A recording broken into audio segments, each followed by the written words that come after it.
വെറും 2 സിനിമകളിലൂടെ മലയാളി പ്രേക്ഷകരുടെ ഇഷ്ടതാരമായി മാറിയ നടിയാണ് അഖില ശശിധരൻ. നർത്തകി കൂടിയായ താരം കാര്യസ്ഥൻ എന്ന ചിത്രത്തിലൂടെയാണ് സിനിമയിൽ അരങ്ങേറ്റം കുറിച്ചത്. പിന്നാലെ പൃഥ്വിരാജ് ചിത്രം തേജാഫായി ആൻഡ് ഫാമിലിയിലും നായികയായി. ടെലിവിഷൻ ഷോയിൽ അവതാരകയുമായിരുന്ന താരത്തെ പിന്നീട് സിനിമകളിലൊന്നും കണ്ടില്ല. സമൂഹ മാധ്യമങ്ങളിലും സജീവമല്ലായിരുന്ന താരം എവിടെയെന്ന ചോദ്യം ആരാധകർ വ്യാപകമായി പങ്കുവെക്കാൻ തുടങ്ങി. ഒടുവിൽ മലയാളികളുടെ ആ ചോദ്യത്തിന് മറുപടിയായി എത്തിയിരിക്കുകയാണ് അഖില.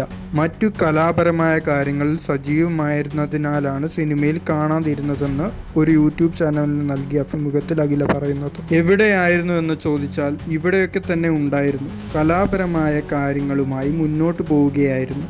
സോഷ്യൽ മീഡിയയിൽ വന്നതോടുകൂടി എന്തൊക്കെയാണ് ചെയ്യുന്നതെന്ന് ഇപ്പോൾ ആളുകൾ അറിയാമെന്ന് തോന്നുന്നു. സമൂഹ മാധ്യമങ്ങളിൽ ഉണ്ടെങ്കിലേ ജീവിച്ചിരിപ്പുള്ളൂ എന്ന് പറയുന്ന കാലഘട്ടത്തിൽ ജീവിക്കുന്നത് കാരണമായിരിക്കാം അവയിൽ സജീവമല്ലെങ്കിൽ എവിടെ പോയി എന്നെ അന്വേഷിക്കുന്നത് ചോദ്യത്തോട് അഖില പ്രതികരിച്ചത്. സിനിമകൾ എന്തുകൊണ്ടോ ചെയ്തില്ല എന്നതിന് പല കാര്യങ്ങളുണ്ട്. ഒരുപാട് കാര്യങ്ങൾ ഒത്തുവന്നാൽ സംഭവിക്കുന്നതാണ് സിനിമ കഴിഞ്ഞിട്ട് ഞാൻ സജീവമായിരുന്നു. ഒരുപാട് ഷോകളിലെല്ലാം പങ്കെടുത്തിരുന്നു. അത് കഴിഞ്ഞ് 5.5 വർഷത്തോളം മുംബൈയിലായിരുന്നു കലാപരമായ എൻ്റെ ജീവിതം തുടർന്നുകൊണ്ടേയിരുന്നു.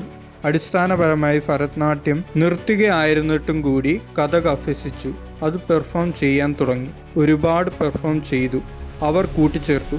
എന്തുകൊണ്ട് വിവാഹിതയായില്ല എന്ന ചോദ്യത്തിനും അവർ മറുപടി നൽകി, ഒത്തുവന്നില്ല, അതുകൊണ്ടായിരിക്കുമല്ലോ കല്യാണം കഴിക്കാതിരുന്നത്. അക്കാര്യത്തിൽ നിർബന്ധമുണ്ടോ എന്ന് ചോദിച്ചാൽ അതുമില്ല. എന്തെങ്കിലും ഒരു ശൂന്യത നികത്താനാണോ വിവാഹമെന്ന് ചോദിച്ചാൽ അങ്ങനെ ഒരു തോന്നലില്ല.